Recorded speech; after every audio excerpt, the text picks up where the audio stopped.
them for because you're so scared of being labeled an Uncle Tom. You just attempted to criticize this crass thing that's really not just in the black community, but we do see, I think it's a big problem in the black community. This over sexualization and this normalizing of perverted discourse, and really it's something that's being normalized in just about every community as a result of feminism and the sexual liberation movement and all that other garbage, that anti-Christian satanic filth. But here you see that, look, this is self-destructive, it's embarrassing, it's humiliating, it's low IQ. You criticize it, and then you want to say, oh, but yeah, but don't get me wrong, guys, I love a good dirty joke too. It's like, so then shut up, don't criticize it. What's the problem here? This is that nonsense, man. This is that middle-of-the-road, weak garbage that FD Signifier puts out and other people like them.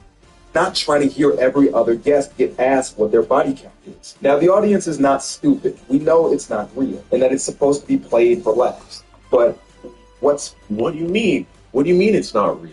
I mean, sure, these people might not be going on the show to actually try and find a date or actually try and look for love, but they're not pretending to behave the way that they're behaving. The hoes are really hoes. They're not church girls behind the scenes that are just trying to get clout and money by pretending to be harlots. The ignorant men are really uneducated, ignorant men that say dumb, low IQ stuff. They're not turning off the cameras and then picking up a book by Aristotle or Sigmund Freud or Frederick Douglass or, any into Thomas Sowell, or I don't care which intellectual you want to. They're not reading those books. They're not reading, period. It's funny. How many times can we laugh at a nigga for not having a reach list? How many times can we laugh at somebody's fit or the way they're built? When all of your jokes rely on putting someone down or a crude performance based on racial stereotypes, then you're no longer just telling jokes. You've become the joke.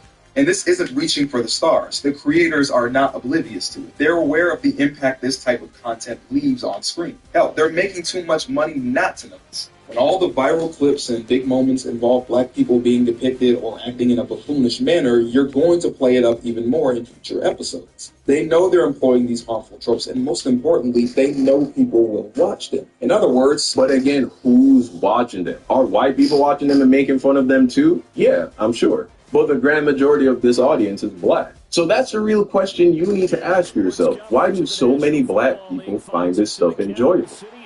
It pays to... I want to clarify on what I mean when I say, while contemporary and historical definitions of the label have always varied, at the end of the day, they usually come down to